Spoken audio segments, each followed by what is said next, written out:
I was in a difficult situation at the time, and that difficult situation ended up working to my advantage because I was genuinely really pissed off, tried to let go of it all and come back to who Germ is as a character, because this is my performance alter ego.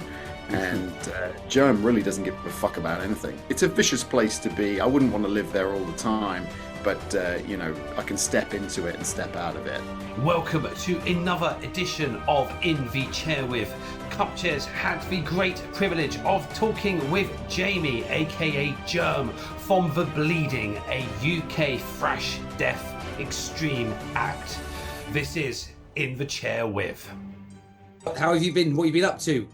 Well, first of all, let me say it's a pleasure to be here, and thank you for the interview. It's always nice to get to talk about what we've been up to, and I've watched some of your interviews, and you seem like a very articulate chap. So this should be fun. I try.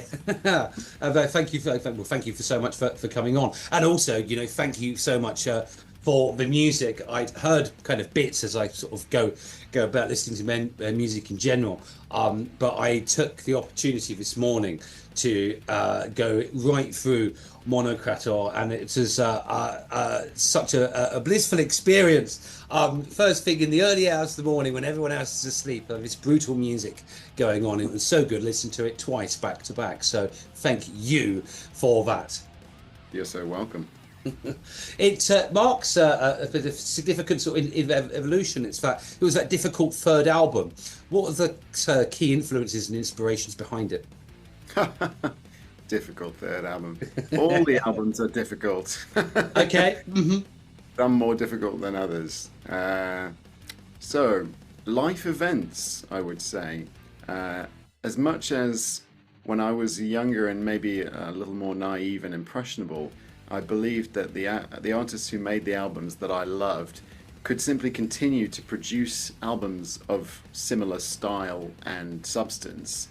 And when I became more, I suppose, experienced, I realized that an album is a time and a place and a set of circumstances, and it's an imprint into the world and the people who you're around at that time, what you're listening to, whether you want to be listening to it or not, all of the influences that are around you.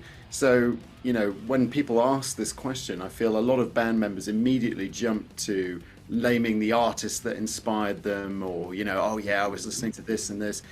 To me, it's more a series of life events and circumstances, and not surreptitious, what's the right word here, serendipitous circumstances. For Monokrator, I was in a difficult situation at the time, and that difficult situation ended up working to my advantage because I was genuinely really pissed off when I wrote the album lyrics. So that's the biggest influence, was life events.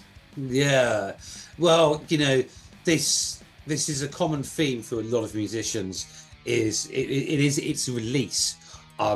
It's key to our mental survival, and as musicians, whether we like it or not, we're compelled to chew up everything that's gone on around us and regurgitate it through the medium of expression through music and composition.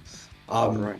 I mean, that probably explains exactly why your vocal delivery on tracks like the opener to the album, Chemical Lobotomy, they're particularly aggressive. Now that the life events are past, how do you prepare for such an intense performance and delivery that matches that moment when recording? It's a good question. Thank you. Well, I think I have the same goal that a lot of artists have, which is to try to let go of as much of what's the trivialities, I suppose, and the whatever's floating around in my head just before I go on stage. I try to let go of it all and come back to who Germ is as a character, because this is my performance alter ego, and Germ really doesn't give a fuck about anything. So I try to just sidestep all of my bullshit and get into that headspace of just pure aggression, and it's a vicious place to be. I wouldn't want to live there all the time, but I can step into it and step out of it. So I can't stand the idea of somebody performing. It's sort of like acting when people act, and it looks terrible, and they're not really feeling what they're feeling. And I've seen many acts some of them do an incredibly good job, right? They're very convincing, but I can still tell that they're acting. It's an act. Yeah. And I want to sidestep that as much as I can. I want to cut straight to the real feelings that are there. I've had trouble in my life. I think most metalheads have. And it's a common denominator. Put it this way. Yeah, there's plenty to draw on. Let's put it that way. Let's talk about the evolution of Germ. And was this the alter ego and kind of character name that you came with from the outset of the group, or is this something that's developed for longer or shorter period of time? It's developed over time. The original name was a little joke between a female friend of mine and I. I won't go further than that. No, they often are, aren't they? But yeah, okay, that's fine. Yep. Yeah, she's still a very good friend. I love her dearly. And good. Yeah. So and then once the name emerged, then the character started to emerge as well. And it's interesting how these things come about spontaneously. Certainly, I did not set out to have a nickname or to create this alter ego. It just happened. And the best stuff always does, right? If you're trying to force things, it's never going to happen in an organic way. I wanted, obviously, I suppose at the back of my mind, I thought of legends like Alice Cooper, and that they've got these really strong personas, and what would mine be? Maybe in the back of my mind I wondered that, but it all took place, and as an evolution, I would say once the character came up, I quickly identified who that was within me, and I don't think it evolved. I think it's been the same from the outset. Okay, yeah. So it's almost like it's drawn from a darker part of you that you could step into, express your art, perhaps do some kind of healing or reconciling at the same time. Maybe that's a blend of those things. Certainly, there's been some catharsis through the music, but we all have a shadow, Ben, don't we? Yes, no, indeed. I mean, particularly us metalheads, as you alluded to earlier. Whilst this kind of maelstrom was kicking off around the production of the album, and as life does, it throws different things at different times to all people. How has the stability of the band been a comforting factor, or how has it kind of influenced the creative process, or indeed the healing process? Interesting. So I would say the band's stability is always solid, because my personal feeling on this is that Tassos, who's the guitar player, and I have a very strong bond, and we are now the longest serving members of the band. So the Bleeding will always have that sort of solid foundation. And we have had some lineup changes. We have a new drummer and a new bass player. So the stability that you're referring to was not entirely there. Right. But through experience, I suppose, and how does one gain experience? It's by getting what you don't want, right? We made mistakes, we learned from them, and I would say that the current iteration of the Bleeding is far and away the strongest it's ever been. And that might sound like hyperbole, but it really isn't. This is we are an absolute unit now, and Sound like one. oh yeah, and I feel completely different as a result of that. And it's much easier to be Germ when that's in place. When you stand on stage and you feel the energy from the people around you, and it's a solidified unit, then you can project power. If there's a weak link somewhere, even if it's just in your mind, that really can play on your performance. But to go back to your question, yeah, so the stability is there. The band will continue. I've been doing this for such a long time now that sometimes in my mind I sort of look at my life and I look at where it's all taken me, and I'm like, wow, I really didn't see this coming. But I've just been doing it for so long now that there's only one thing to do, and that's to continue. So so there you go. Well, that's sage. That's kind of sage inspiration and advice for anyone in a kind of fledgling scenario, or perhaps questioning or doubting their kind of musical journey. The fact that the bleeding, you are one of the main arteries, shall we say, of that. But what I did find slightly interesting was that your germ aspect to your persona and your character. You said that when there were kind of sort of perhaps when strife within the band, or things weren't as cohesive, you found it difficult to kind of manifest into that character, which is still comes from an intrinsic part of yourself. That must be quite a fraught experience. Yes, I've definitely had performances that I've not enjoyed. And it's just down to trying to be convincing when you yourself are not convinced. If you are not convinced, no one else will be. And looking back on it, I think there have been some performances where I was less than convinced. I felt it in my heart, and as a result, I still did a professional job. But to manifest Germ, I have to have complete confidence, and I have that at the moment with the current iteration of the bleeding. And when the final pieces click into place, you feel it. Let me tell you. I mean, it's a very powerful experience, and it's difficult to put your finger on. It's just a sort of an overall feeling. It's an authenticity. Authenticity is very straightforward, but it's a very, very complicated journey to find it and accept it. Right. And I think that takes the larger part of a lifetime for anyone. Let as a human being, let alone someone that's also a human being and trying to kind of show this through their passion and their artistry, whatever that may be.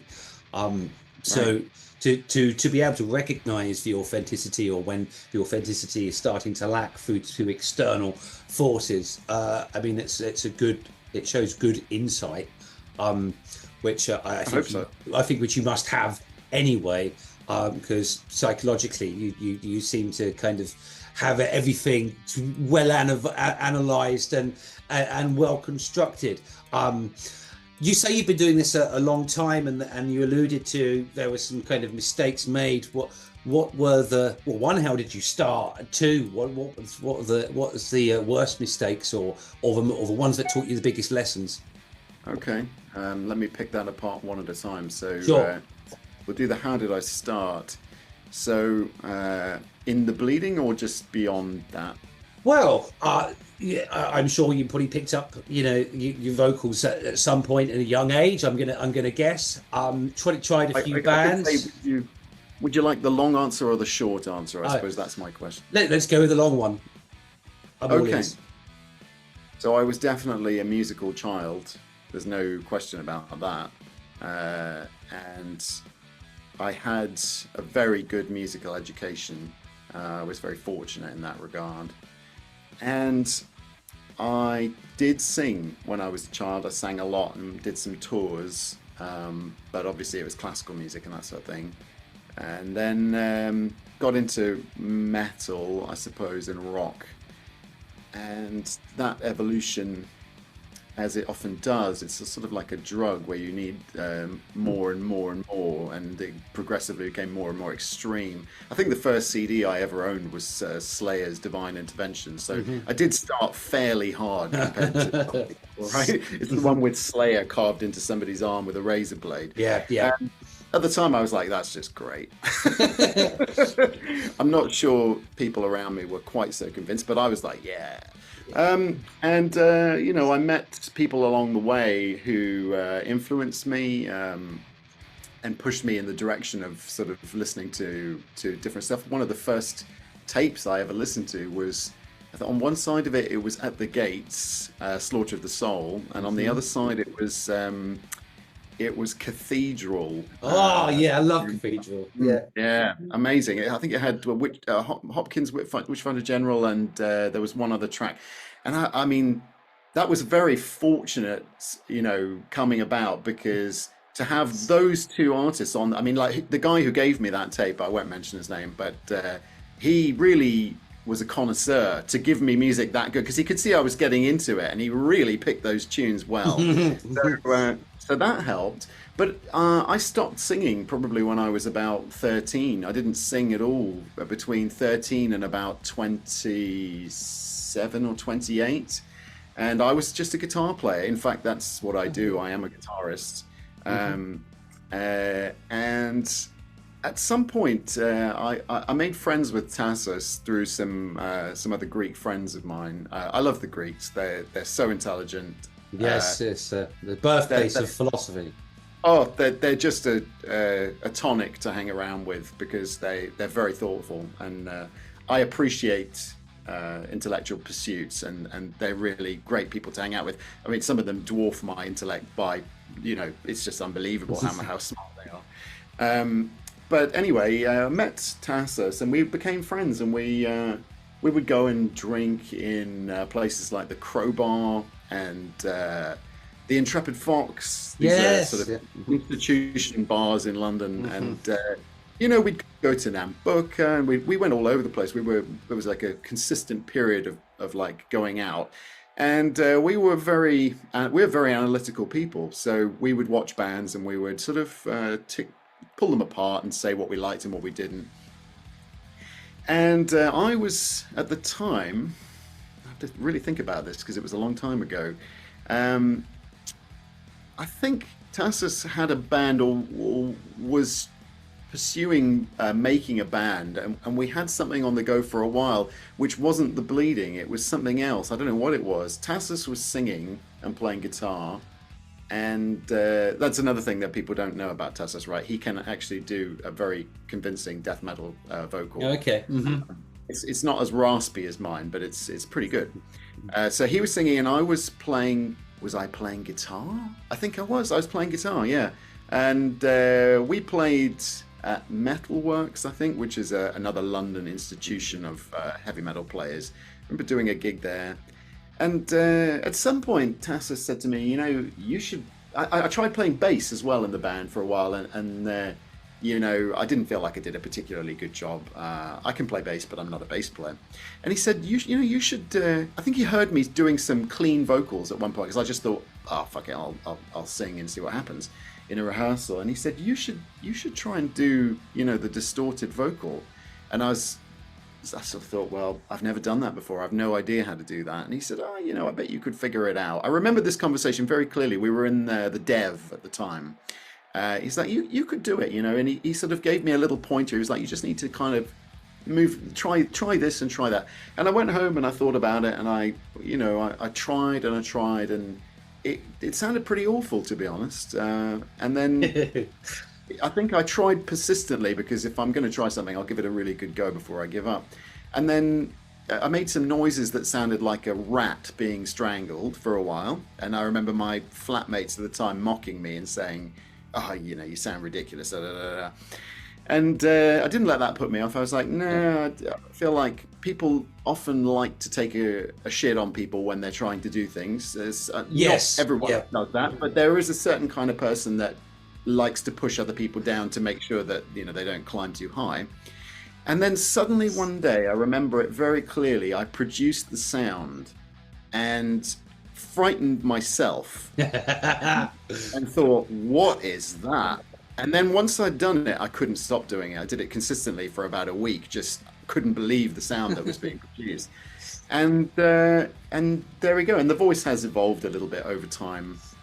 And I'd say also in the bleeding, going back to your previous question, I think my guitar playing in the bleeding has kind of waned a little bit. And there are various reasons for that. One of them is that Tassos is the absolute riff master. I mean, to try to write riffs like he writes riffs is a full-time occupation, and we have to keep the wolf from the door at the same time. So yeah, there we go. My voice has changed over the albums. If you listen to Rites of Absolution and then Morbid and then Monokrator, it's definitely, I can hear the changes. And for better or worse, I'm not sure. I feel like Monokrator came out quite good. Anyway, I've waffled over to you. It's an absolute slammer. I promise to go back and listen to kind of the birth of it all and hear the journey. It's a funny one, isn't it? Because I mean I'm an instrumentalist, keyboardist, guitars. I can tell. Not to the level of Tassos at all. But I used to write instrumental stuff, and then that's a bit of a niche within a niche. So then I started playing around with vocals, and when you get that sound for the first time, it becomes an addictive thing. And well, you have more vocal experience, but I burnt myself out, and then go for long periods of not using it, and then you have to get back into it again. But to have that skill and to keep it.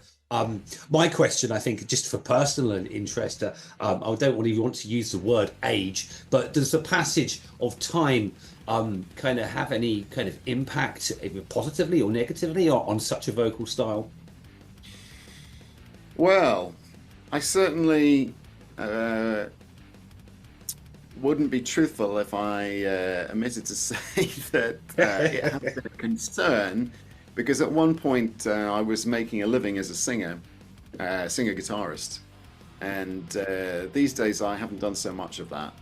But I was concerned that my clean vocals would be affected by doing so much of the extreme distortion. Yeah. And contrary to how it is for a lot of other people, for me, I think actually using the false chords and creating that sound actually seems to strengthen my clean vocals.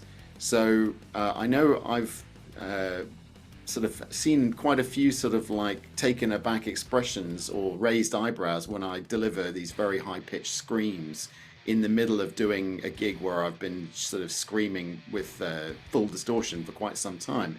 Because I think some people find that very difficult to do, but for some reason, when I do my distorted vocals, my clean vocals, it like all the blood rushes to this part of my anatomy, and I can sing better than ever. So I know that if you do this stuff for very long periods of time, maybe decades, and you're gigging very regularly, you can end up with nodules and things like that. And I think the passage of time, of course, changes the character of the voice. The more you do something, the more you find a kind of a gear or a groove that you fall into, and then it can be quite hard to get out of that if you want to do something different. So I am conscious of the problems that can arise as a result of getting older, but at this point I haven't experienced too many of them. I feel like my voice is as strong as it ever was, so I'm not too worried, really. No, it's great. There's hope for us. Hope for us all. Yeah. Excuse me. But you've got to have good technique, man. That's the yes, yeah. That's the critical thing. And when I first started trying to produce that sound, I definitely did it the wrong way, shredded my throat, and thought, "Oof, I can't continue to do this." And now it's such a part of me. I could sing for 3-4 hours of doing it and have no ill effects. So. Well, it's also a discipline as well. It requires regular maintenance, as well as all the boring stuff like caring for your voice and warming up and what you drink and what you don't smoke and all this kind of stuff. Oh yeah. All that stuff. You kind of I can survive without that. I can ignore that bit, and then a few months down the line you realise, so I shouldn't do that so much. Yeah. So. Monokrator, like, how on earth are you going to top that? What's in the pipeline? Is there something in the pipeline? Just like how are you going to outdo that one, buddy? It's going to be tough, I will admit. You know, how are we? It's a question I've asked myself a few times now. I suppose what I would say is that Monokrator happened very organically and naturally, and I don't believe you can force art. I think it either happens or it doesn't. So my concern when we're going to do the next album is not really trying to outdo Monokrator. I'm just going to let it be whatever it is, and I will allow the circumstances and events that are taking place to shape it. And I will, on some level, hope that it will turn out to be as heavy and as good as Monokrator, or even more so. But it will be different. That's what I would say. Of course, it will be different, and that's the one thing we can rely on, right? Will it be heavier? I suppose. What can I say about this? Let me have a think for a moment. There is stuff in the pipeline, and I have listened to some of it, and I would say I wouldn't worry too much. I think you're going to enjoy. If you enjoyed Monokrator, you're going to enjoy what comes next. Because one thing you got to know about us is that we don't rest on our laurels. We will always push and push and push to achieve greater things, to push ourselves as musicians, and to push the envelope as well. So watch out is what I would say. Excellent. Well, I can't wait to obviously hear more new material as and when it comes. Kind of rounding up everything that we've discussed. If there's anyone watching this, as I alluded to earlier, they're either sort of doubting their journey, because it's obviously a very competitive environment. A lot of people are releasing stuff into the void, and there's all sorts of things on social media that some people can or can't do, and the whole environment is very crowded. What would you say to someone in that position? What would be your words of encouragement and advice, or warning? Well, it's funny you should say warning, because I feel that's pertinent. I would say this is a life that chooses you. It's not you choosing the life. If it's correct, then you really have no choice. I've certainly tried to avoid being Germ and producing this stuff, and all I can say is that it doesn't end well. I have to manifest. I have to manifest this. I feel like a pawn on a chessboard sometimes, or maybe the king on the chessboard would be more accurate. But I feel that I don't have a choice. This is something I must do. I have to do it. So I'd say be true to yourselves, look in your heart and see what's there. And if you have no choice but to do this, then do it. It's echoing something I think that Steve Vai once said. I'm trying to remember the exact quote. He was talking about music as a career, and he said, if you have to do it, then it's a wonderful career. But if you don't, then you shouldn't, or something along those lines. It's a very hard life and business, and it's a very slippery, greasy pole to the top. And you're right, a lot of people are releasing stuff into the void, because the fact is that globalization, YouTube, social media has brought a stage to many people. It might sound a little cruel to say this, but to many people that probably shouldn't have a stage yet, because I think it takes time and effort and energy to really come up with the goods. And if you've produced something and you're like, oh, I've produced something, everyone should hear it, and it goes out there, you're adding to the noise. And while I understand that's it might be very appealing for a young musician to get out there and make a name for themselves, I think you've got to listen to what you're producing and think, is this worthy? I mean, think about all the artists that have released music. Are you a pastiche of your influences, or are you moving towards something new, something exciting? you could point a finger straight back at us and say, well, you're just, you know, an 80s, you know, you're using the influences. I don't have a problem with people using their influences, but at the same time, I want things to sound fresh and I want things to sound good. So if I felt like nothing more than an amalgamation of, you know, the influences that we've had, then I would feel uncomfortable. I feel like the Bleeding are pushing into new ground. So be true to yourself, keep going, don't stop for anybody or anything. Just keep going, head down, make it happen. Excellent.